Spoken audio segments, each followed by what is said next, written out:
up, Look bro. that He's right he's up. You about to wouldn't be put 30 him years high. old, bro. I Boots take needs to those hurry up, odds. bro. Yeah, I Like and take you know real they're those shit. gonna odds. protect them. Bro, Man, Boots Boots is needs to actually one of hurry the up, few bro. American Dead fighters ass. that can sell over 10,000 tickets. he's Like just that, tall. that's an accomplishment in itself. He just Kelly needs to about to hurry have up, Boots bro. looking stupid. Y'all think Kelly is a scrub. Y'all forgetting Kelly know how to He's not box. a scrub, but Hey, he's hey, not Boots rap. level. Didn't Kelly go to the Olympics, or am I tripping? Yeah. I I've thought he not. was a Was he a silver silver medalist. medalist? Yeah, That Oh guy yeah, don't he have was the a heart to silver come deal with on, a medalist. guy bro. like Boots. He gonna get hit with a body shot. He gonna fold.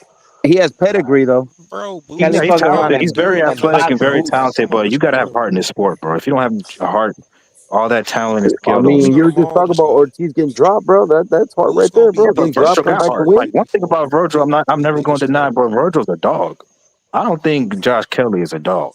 Respectfully, I don't think Boots is a dog. I think he is, bro. And I y'all don't gonna think learn the he's a hard I way. don't dog. know if Boots is a dog. I don't know how Hey, much of a dog he really got for real. whoa, whoa, whoa, whoa, whoa, whoa, whoa, But that's whoa. because Boots, he's not I in ain't even as gonna lie. hard I ain't even fights as gonna front. Virgil because Boots is he's the more dog, skilled. bro. Virgil. It makes the fights look I like easier. Boots' fighting I style. I think wish he Yeah, got every because he better. ain't African fight American nobody. fought like I've That's seen Boots. why. some. I've seen some back down in Because Boots' he fight. ain't If Nah, fight every but I'm nobody. gonna African change American My the fought boy, like Boots, conversation, bro. Dirt. listen, I'm gonna and y'all change the forgetting. conversation for crypto and Dirt. We got Virgil's people here. We got Boots. We got people that are picking different fighters between Virgil and Boots to be the man. My thing is this: there's one guy that can maybe beat both of them. Is Backram really that good? Or are we getting hyped up because of the Tim Zoo win?